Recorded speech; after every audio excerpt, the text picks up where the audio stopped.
Koalisi perubahan benar-benar terancam bubar. Masing-masing partai koalisi memiliki calon sendiri yang didaulat akan mendampingi Anies. Partai Demokrat punya AHY, sementara PKS punya Aher. Sebelumnya juga ramai nama Yeni Wahid yang disebut bakal jadi cawapresnya Anies. Meskipun kemudian banyak yang menyebut kemungkinannya terwujud sangat kecil. Kabar terbaru datang dari Andi Arief, Ketua Bapilu Partai Demokrat. Dia menduga bahwa ada partai dalam koalisi perubahan yang sedang mendorong nama Surya Paloh sebagai cawapresnya Anies. Bahkan, nama Surya Paloh sedang diuji dalam sebuah survei. Dugaan paling dekat, jika kabar itu benar, partai tersebut kemungkinan adalah Nasdem.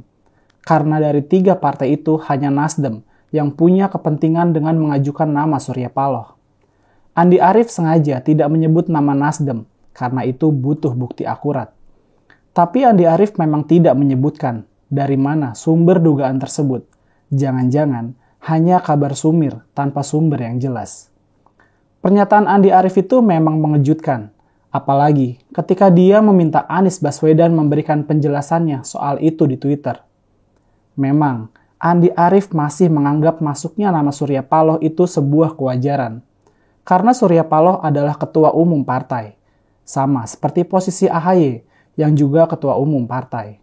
Namun karena Andi Arief meminta penjelasan dari Anies, besar kemungkinan kabar itu membuat Demokrat terpukul.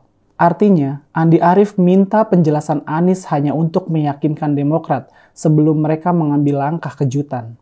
Bisa jadi, jika kabar itu benar, Demokrat akan angkat kaki dari koalisi perubahan.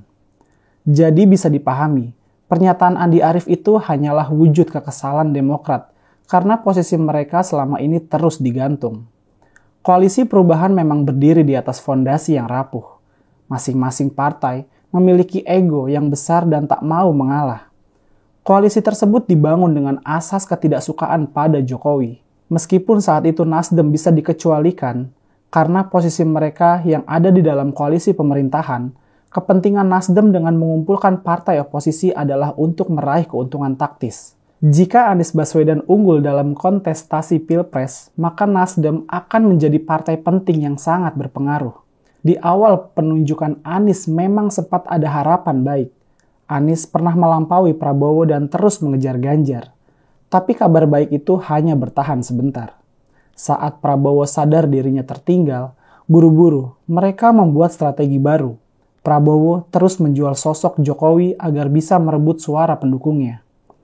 Cara itu efektif dan akhirnya membuat Prabowo melesat jauh dan bersaing keras dengan Ganjar di posisi pertama. Fakta inilah yang mungkin membuat Nasdem cari akal. Harus ada cara agar Anies memiliki nilai jual lagi. Semua nama yang mau dipasangkan dengan Anies tidak cukup memuaskan. Bahkan, sebagian calon dengan terang-terangan menolaknya. Kabar masuknya nama Surya Paloh mungkin juga merupakan salah satu upaya Nasdem untuk mencari kemungkinan baru. Jika dalam survei tersebut ternyata Surya Paloh punya daya ungkit, itu tentu sebuah kabar gembira. Tapi jika ternyata sama saja, setidaknya mereka sudah berupaya menghadirkan nama lain yang tidak mudah ditolak Demokrat. Posisi Surya Paloh sama seperti AHY. Tidak ada alasan bagi Demokrat untuk keberatan. Toh, Anies bukan kader Nasdem. Maka Surya Paloh juga memiliki hak untuk diajukan sebagai cawapres.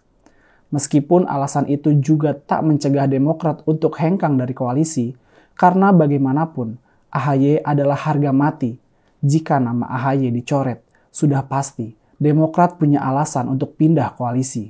Kondisi koalisi Anies yang rapuh itu memang perlu keajaiban agar bisa terus bertahan. Begitu banyak ancaman yang bisa membuatnya bubar. Tapi sampai hari ini, belum ada alasan yang kuat yang menjamin koalisi perubahan akan berlanjut.